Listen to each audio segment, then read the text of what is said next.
Gentlemen, please welcome Chief Marketing Officer, Salesforce.com, Lynn Voivodich. Good afternoon, everyone. How is your journey so far at Connections? How's your journey so far at Connections? All right. All right. We had such a fantastic morning. Thank you for joining us this morning. And this afternoon, I think, is going to be even better. We are joined by three of the world's leading CMOs. And I'm so excited to bring them up on stage here with me today. So first, I'd like to get a show of hands. How many of you use LinkedIn here? All right, Nick, you gotta love that. My first guest is Nick Besbius. Nick runs marketing at LinkedIn, and he also runs customer service at LinkedIn. Dear friend, Nick, thank you so much for joining us up on stage. Thanks. Thank you. Excited to be here. All right. All right. Are you guys all live tweeting right now from Connections? Yeah? Well, our next guest, Gabriel Stricker, is a Chief Communications Officer for Stricker, and I love this. Chief Communications Officer for Twitter, and I love this. He's been called the Zen Communication Master. So please welcome the Zen Communication Master, Gabriel Stricker. Thanks, Gabriel. All right, thanks so much for coming. All right, and now I'd like to welcome my own personal marketing hero, Beth Comstock. Beth runs marketing for GE, and not only does she run marketing, she runs GE Ventures, she runs GE Innovation, and just yesterday she was announced to run a new $3 billion P&L for GE, the lighting division. So please welcome Beth Comstock. Beth, thank you so much for coming. Thank you. Thanks. All right. So Nick and I have been on a number of panels together, and I am going to pull a playbook or a page out of Nick's playbook and start by asking, what's not on your LinkedIn profile that all of us need to know about? So before I answer, I'm going to turn the question around because Lynn's was great. That was like in a closed setting, though, Nick. I know. Well, that's the other thing. This is by far the largest panel we've done together. This is true. This is true. Okay, we're going to turn it around. So what's not on my LinkedIn profile? I used to be an aerobics instructor, and so my team actually makes fun of me if I'm like going in 2 and 4 and 3 and 2. So no, that's what I used to do. I used to teach aerobics back probably 30 years ago. That's awesome. I don't have anything nearly as interesting. I'm a fitness buff, so I guess I'd call that out as something that I'm super interested in. I work out 6 days a week between running and weightlifting. Never been an instructor, but my most notable kind of point of recognition is my nephews refer to me as The Rock. So as long as I'm The Rock, I'm good. All right. I like that. The Rock. It's a new nickname. There you go. All right, Beth, I'm going to bring it to you next for what's not on your LinkedIn profile. You've got all these things that are on your LinkedIn profile. What's not on there? Well, I guess the headline would be where you start out is not where you end up. And when I started out my career, I originally thought I was going to go to medical school. And studied biology in college. That is in my LinkedIn profile, but it was in the effort of going to medical school. I took a wrong turn somewhere and ended up in marketing. So here I am. Awesome. A wrong turn. Or a right turn. There you right go. turn, not the wrong turn. And Gabriel, I don't think you have a LinkedIn profile, do you? But I have a Twitter one. Oh, okay. So what's not on your Twitter bio that you want to share with us today? Oh, goodness. I guess what I would say is that my wife is a Shakespeare geek, and she would very much appreciate us appearing here in the round. Apologies to those of you who are behind me here and the glare that you're getting off the back of my head. So, well, no, that's something about her. What's something about you? Oh, my goodness. I guess one thing that I would say is something that isn't there, but is definitely attributed to me, is that I was once hailed as having predicted the demise of BlackBerry at its apex, but what was missing is the postscript of that, the punchline, which is I said that BlackBerry would fail at its apex, but I said that the company that would dethrone them would be Microsoft. So much for my Nostradamus career. So the theme of this year's Connections Conference is the journey is the reward. And I just wanted you to reflect on how that customer journey is shaping how you think about marketing at your respective companies. I mean, GE is a 150-year-old company. LinkedIn's 12 years old and Twitter's now 10 years old. So kind of all different perspectives. Beth, can you talk about the journey as a reward at GE? I think the journey is everything. One, I love the fact that you guys are focused on customer journey. I think it's a great rallying cry for every marketer and every marketer to work with sales. I think that's where we're all heading.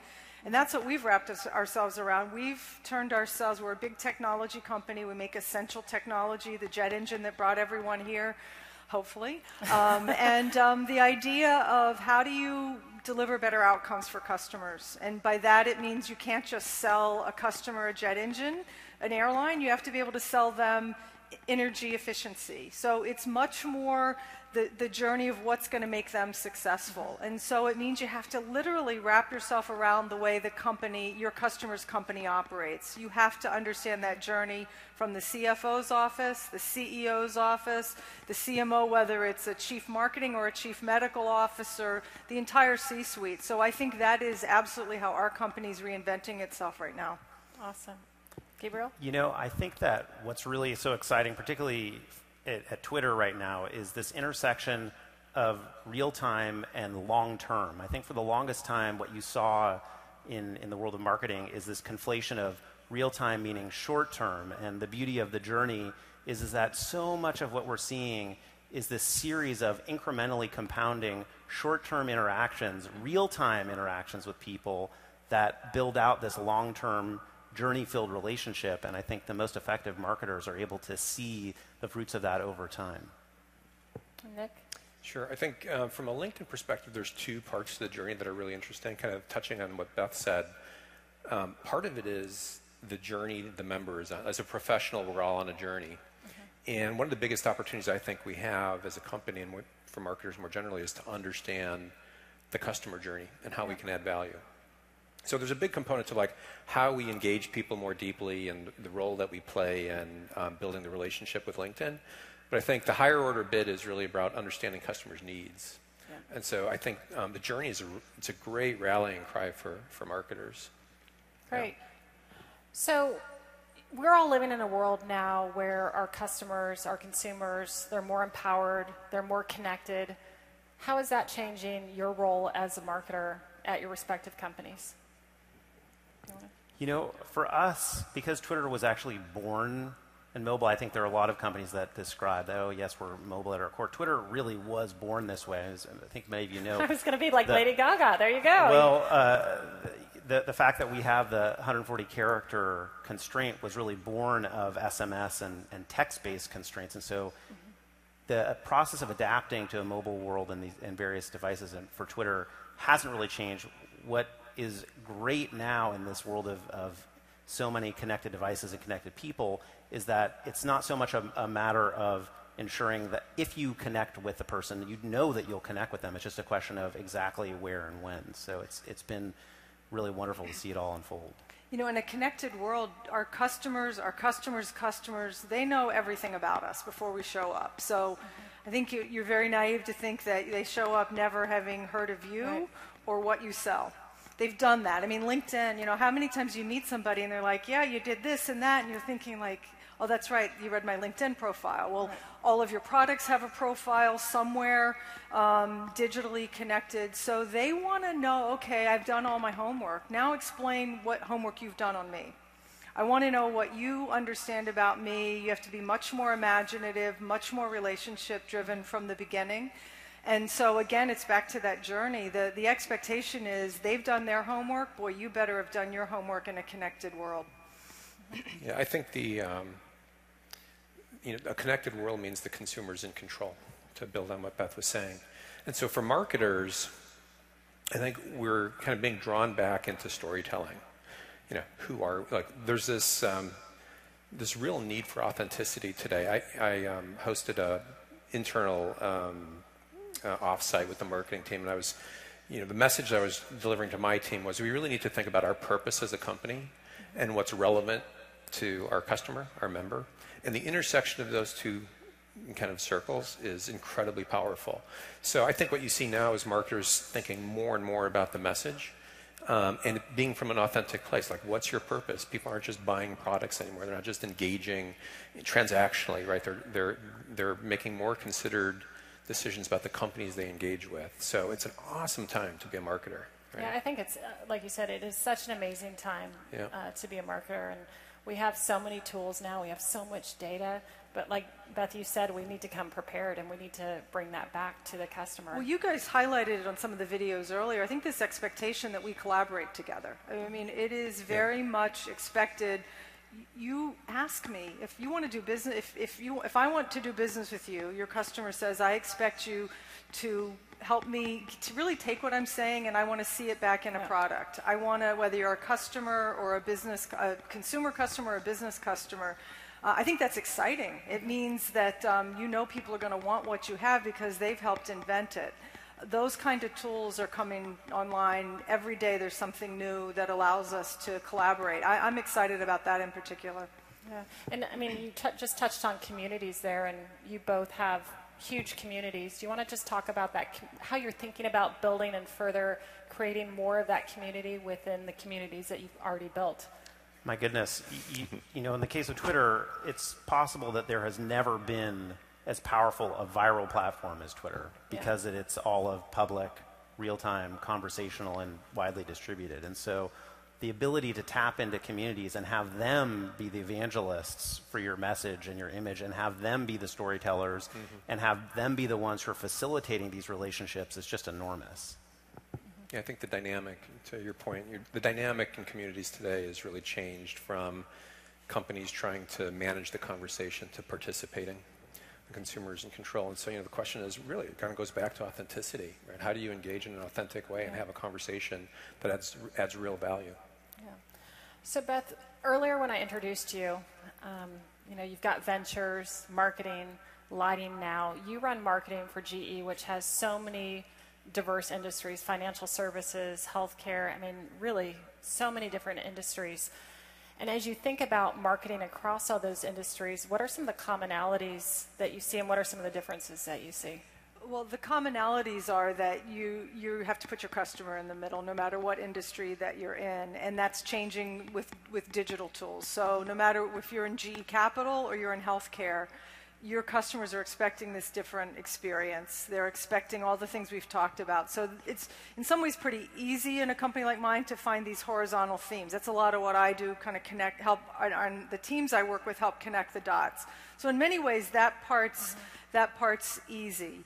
I'd say what they're also all dealing with, just incredible exponential growth in technology. Things are happening very fast. Yep. So I think the imperative on simplicity and the imperative on speed are two things that companies that are of the size of ours struggle with a lot. And I think those are the things we spend a lot of time on, trying to work more with startups, bring in more nimble tools, more nimble ways of thinking and working together. And where they're different is just recognizing that you have to spend time. You really have to spend time with a hospital administrator to understand it's not just a financial equation in running a hospital. There's a life equation. You're talking about health of people, keeping people alive. So you just can't walk in and go, okay, I'm going to make your hospital profitable. Yes, they need that, but they also need you to be about taking care of people and giving better patient outcomes and quality. So you have to really understand that nuance. And when you talk about outcomes for a customer, it can be very different depending on the industry. And you just touched on something that I'd like to learn a little bit more from you about, and then we can go across. You talked about driving innovation in your marketing organization, innovation at GE. How do you really get the teams focused on innovation? GE is a 130-year-old company, yet one of the most innovative companies that I've seen. What are some of the things that you do with your marketing organization to really drive that innovation and to really kind of think outside the box and think about these new paradigms? Well, the first thing we did is just to say marketing is about innovation. That was a bit of a change in a company like ours. We're an invention technology company. You expect most of the invention to come out of the R&D and engineering labs, which it does. But to say, no, there's an expectation for marketers. Mark said it this morning, some of the great invention out of Salesforce was software as a service. That's a market-based invention, which says customers want to buy differently. So we've said marketers have to be the force for the company that knows where the world's going. Where are markets going? You have to be there and interpret that for your customers. That requires you to innovate different models, different segments, different ways of accessing, user interface, different models of economics. And that was a change for us, to say marketing is to be held responsible. Technical innovation and market innovation are two important forces. And I will say it's tension-filled. Yes. And I think that's not to be underestimated. You always get in the room, you know, where you have, well, you know, are you filling a need or are you creating a need? You're kind of doing both. And you need that mechanism. Sometimes the technological breakthrough is so great you had no idea you needed it. Witness our smartphone. Sometimes you have such a need. Hey, I'm a midwife in Indonesia. I need a handheld ultrasound that fits my needs. We have to adapt our technology to that use case. So I think it's creating the systems where you kind of bat that around and you have both forces of innovation. Yeah. This is exactly what we see too, you know, in technology companies. This cultural question, especially where historically you might have had this kind of Bell Labs approach to innovation where, yes, we have a company, but all the innovation, that occurs over there on that campus, and then they come down from the mountaintop and present to the rest of us what they've thought of, and we have to go implement it. That era has passed. And not only is it the case that you have innovation baked into the different teams, but I think that there has to be, and there is in the best of companies, actually a fairly competitive culture of innovation where, yeah, you have the marketing team that is taking pride in trying to come up with the most innovative solution to whatever they're doing, just as it's the case that you want to have a finance team and an accounting team and a legal team and so on who are challenged by this culture of innovation and want to compete in that and exhibit whatever the next trailblazing thing is in their space. I'm curious specifically at Twitter, where it is that public forum, does most of the innovation come from your users, from your employees, or from the brands that you work with? It's been a combination of those things. What's distinct about Twitter is there has been a tremendous amount of innovation that has boiled up from the user base. And so fundamental things like the hashtag that hopefully we're all using today, those were things that were born of our users. It's not like we prescribed that to the user base. It was something that we saw occurring organically, and then we figured out how to harness that. And so it's been this really virtuous cycle of seeing what was existing in that community of the user base, figuring out how to surface what the best of it is, and then ultimately incorporate that into our innovations. Cool. And Nick, innovation at LinkedIn? Very similar story. I think I think part of the question for marketers is what you can uniquely bring to the table. And so for us, we've put a lot of effort on bringing the voice of the customer to LinkedIn to spark ideas and to bring about the collaboration that Gabriel talked about. One of the core principles that we have is where most companies or groups might say, we're going to do research or we're going to do a call down and then share the results with you. We've created a way for people to participate, to engage directly with our members and customers.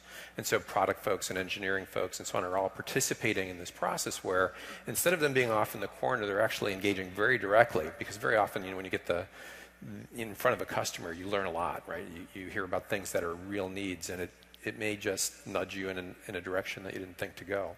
So part of it is being part of the fabric and bringing what I think marketing can uniquely bring to the table. And then for what it's worth, at companies like LinkedIn, there's a lot of focus on innovation as part of the culture of the company. We bring groups together, we do hacks and so on.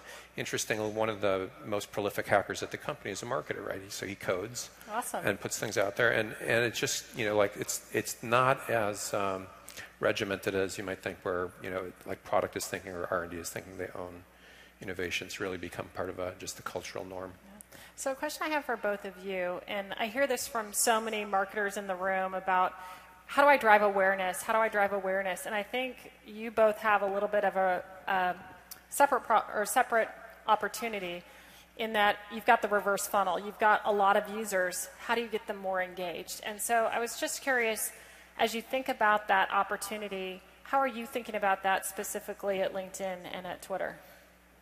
Sure, I'm happy to start. So is reverse funnel like a common term? I think you used I've it, Nick. used it, Well, but maybe I've just been on so many panels with you where I've heard it, and then I start using the reverse funnel. So I think it sounds good. So I actually think the reverse funnel refers to the fact that, at least on LinkedIn, right, members very often join because they're invited by other people. Yep.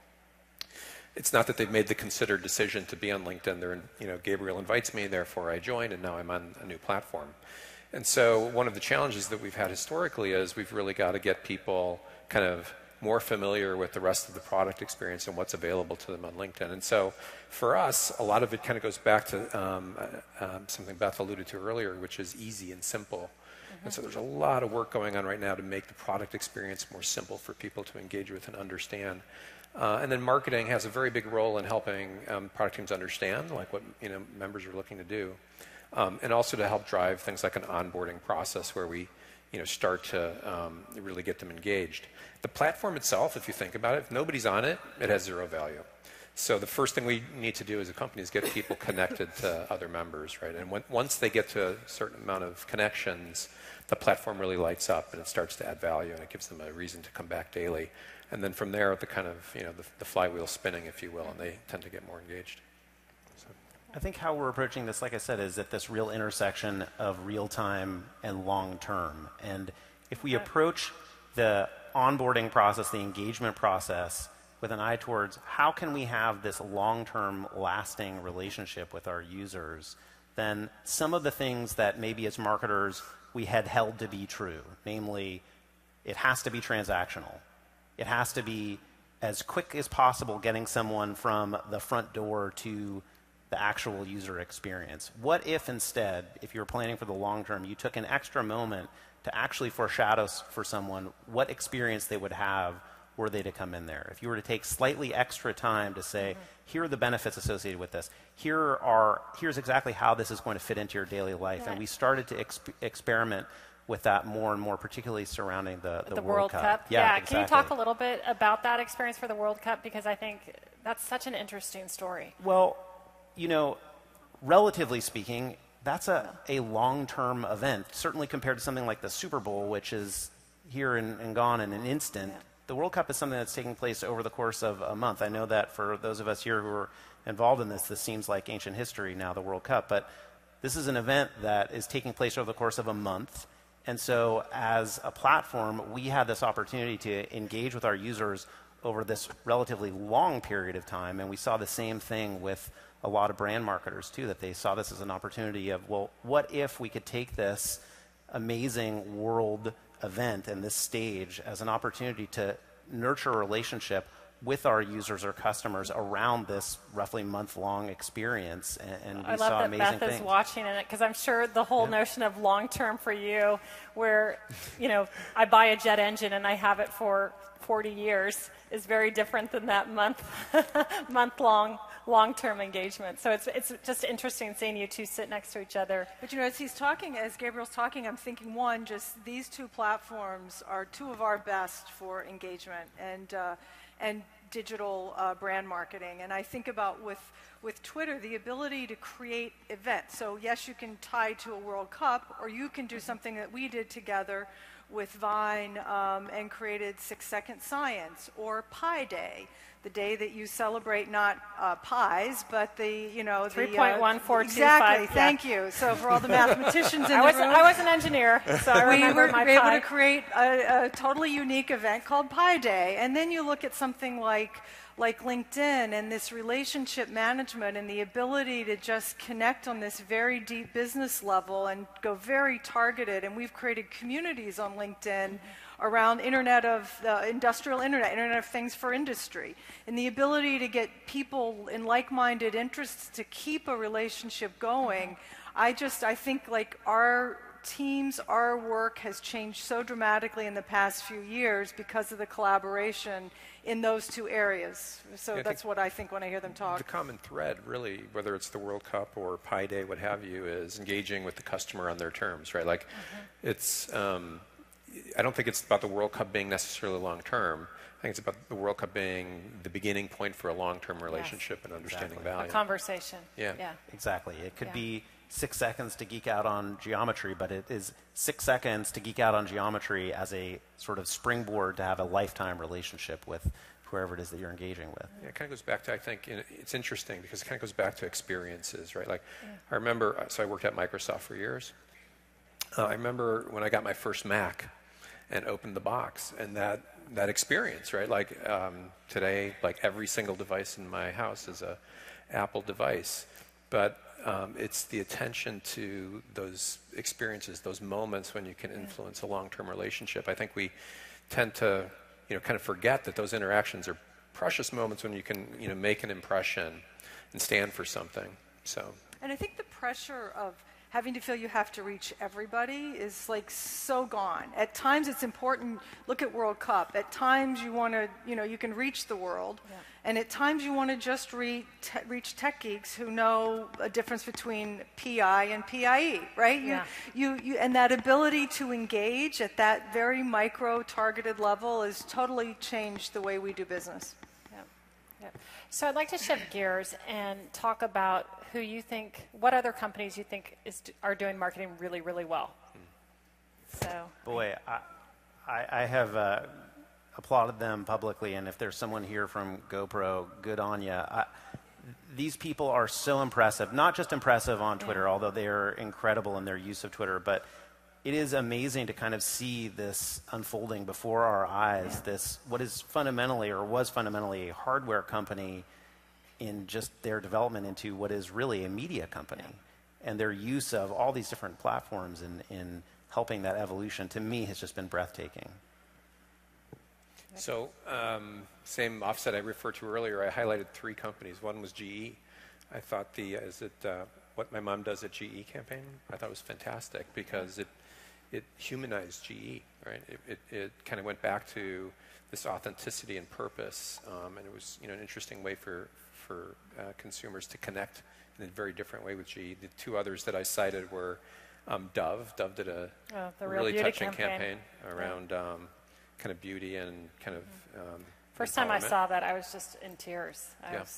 And the third was P&G did Olympic Moms. Yeah. And the common thread around all of them for me was like, all of these companies have found amazing ways to tell their stories, kind of going back to the intersection of purpose and relevance.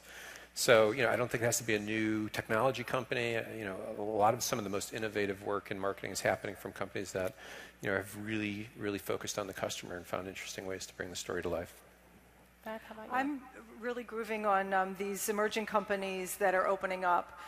So the collaborative companies, we work with one. We're a partner in Quirky.com, which is all about making invention accessible. You have an idea, you go online, you create it. I think that ability to share a brand. I love what the Ubers and the Airbnbs are doing too. I think this collaborative idea of we're all in this together, take the brand. And I know Airbnb got certainly some grief for their brand, but I thought there was a great intention of Airbnb to say, we want this brand to be a symbol of sharing. And an aspiration with their new logo, I thought there was something very meaningful about that. People expect you to declare not just buy me, but engage with me. And I think those kind of new models of sharing, whether it's invention or your home, are things that are going to inform brands going forward. So we've got a lot of marketers here in the audience today, and I'm sure we're all looking for advice in terms of furthering our career. What would be one piece of advice that you would give to the marketers in this room as they're thinking about their next step? If they want to be a CMO, if they're a digital marketer today, some lessons that you've had along the way? I'll start with I'll start with the Zen communication master. Whatever I say, best be mindful. I tell you, I think that one of the best tools that any marketer can have is just the tool of listening. And I think part of our role at its best within a company is to be the bridge between the company and the user base and the user base and the company. And in order for that to happen, we need to understand their needs, their wishes, their dreams and aspirations better than anyone. And so whether you are beginning as a marketer or you're the CMO, I think it is on your shoulders to know your user better than most anyone. And I think that ends up paying off in spades. I would say a couple of things, building on what Gabriel said. We're just at this interesting time. Someone needs to be the integrator in the company, and I think it's marketing. You have to bring together the product, the sales, the operations, and really it's right here. It's what we're talking about. It's about the customer. So to build on what Gabriel said, someone needs to take the company by the hand and force them on the customer journey. And if not marketing, who? And I would say, don't wait to be asked. It's your responsibility, grab the authority, because sales has responsibility for the customer, but at a different level. No one can really understand where the market is going and where the customer's needs align, if not you. So I think that would be kind of my big, what I hope for all of us in marketing. And I think we're just in these jobs that are often hard to define in any organization. And people don't know what we do. They think we're the ad department, and we are, but we're so much more than that. And I think sometimes you just have to be an agent of change, and you have to be good at change management. You have to show people, not tell them. And that has been my biggest learning, where I've gotten criticized or not been successful. It's because I was too ethereal, too theoretical, and no one knew what to do with what I was saying. I had to bring the practical side. So for me, it was try a pilot. Prove it out. If we can be successful, why can't we scale this? As opposed to a beautiful blueprint that's going to cost $1 squillion and never going to happen. Maybe I can do it for $250,000 in this one place. And I love that. Some people in this room, their entire marketing budget's probably $250,000. Well, G's really cheap, so I don't want to give you an impression.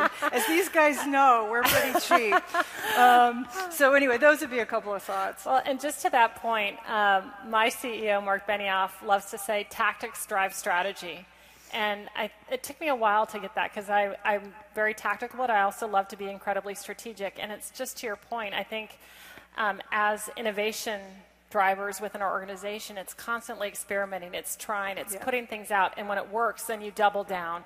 Things that don't work, fail fast, move on, but keep iterating, keep iterating. I'd agree with the tactics driving strategy, but what is a critical component of all of it is vision and purpose. Yep. And that's really, Beth, you're talking about the opportunity that we have in our capacity in marketing. One thing is to take us out of that sort of transactional space and into this relationship space, into the journey space. But the other is to remind people, what is the purpose? What is the higher purpose that we're trying to accomplish as a platform, as a business, as a technology, what have you? And I think that marketing is in a unique place to ensure that purpose for our customers and our users is always front and center. And not to filibuster, but let me just add on one more thing. I think that's why we have these tough jobs, because we have to come back with the bad news. The customer doesn't like it, the market's not good. And the reality is, if you rally around that customer and you make sure you know that their customer and the company's purpose are aligned, it makes it a lot easier. It's not like Gabriel said it, or it's not like marketing said it. It's you're there to kind of create that path. Sorry, Nick. No, it's great. I couldn't agree more. I'm not sure I have anything to add. I guess the only thing I would say is, by the way, I agree completely with what Beth and Gabriel said. I think one thing to reinforce for people, maybe a couple things. One is, I've been in consumer internet most of my career, and LinkedIn was very different than Yahoo before that or Microsoft before that. They're amazing experiences, they're amazing companies, but when I got to LinkedIn, one of the first things I realized was what I described as the physics of the business were just different. And so I had to spend time thinking about, where are those leverage points for us to really have an impact? So that was one. Two, I would say that innovation is really important. In a world where so much is changing and so rapidly, and in fact it's accelerating, it's getting more complex, the idea of customer journey, that's not new. That's been going on for a while. It's harder now. I mean, there's so many more data signals, so much more information for us to consume and understand. I would say that one of the very important things for people to do is to think big, right? What does it look like to be successful, not incrementally, but to think big about the impact that you can have. So, I would encourage a young marketer today to find the right balance between, driving the business and thinking aspirationally about the impact that you can have, whether it's bringing the voice in the customer and affecting strategy, or given the physics of the business and the way marketing works and the impact it can have, what are some of the big bets that you can make to really drive the business? Yeah, and Beth, one of the things, I think it was something I read about recently that you had written, which I think is... Probably on LinkedIn. Yeah, it probably was on LinkedIn, which is, I think, great advice for every marketer and really anyone is take the jobs that no one else wants, raise your hand and say, I'm going to fix this, I'm going to do it. And those are oftentimes those huge transformational moments in your career. Did that ever happen to you in your career? The jobs no one wanted, or the jobs that no one thought they could see an opportunity there. And you just saw it. I mean, one of the best jobs I ever had was a job that they thought the business was going to be closed down. And I could see nothing but opportunity. I wanted nothing more than to work in that business. It was a career-defining job for me. The team had been decimated. People were like, you're crazy to take that job. It was the best job because we had nowhere to go but up. And that just taught me such a lesson that everybody else is like, there's nothing there. And I just felt it in a way I couldn't describe it. I saw opportunity. You know, Lynn, after the panel we did together, I wrote a post on LinkedIn talking about some of the lessons learned from that discussion around career advice. And it really struck me that oftentimes people's careers accelerated when they least expected it. They took a step back. They took the smaller job for the longer-term opportunity, or they took a bet. It was certainly true in my case, and more often than not, the biggest accelerators in my career were when I took a smaller job with a more defined scope, less pay, smaller title, but I saw an opportunity. I believed that it could be something bigger, and made the bet. And so I think it kind of goes back to risk-taking personally. Intelligent risk-taking, by the way. And Nick, it's almost like hearing you say it's like you created your own energy by doing that, right? Yeah. I mean, there's something, it's almost like you see an opportunity and then you're so passionate you're going to make it happen as best you can. Great. Yeah. Okay, so we've got just a few minutes left. I could talk for hours with you guys, but I also want to be mindful of everyone here and the time that we've got.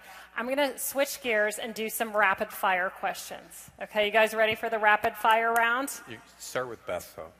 Okay, I'm going to start with you, Beth. Sorry, I got the look. Too much caffeine. Feel free to start anywhere you like. I'm going to start with you next. All right, Beth, what single word best sums up the new world of marketing? Opportunity. Conversational. Customer. Okay.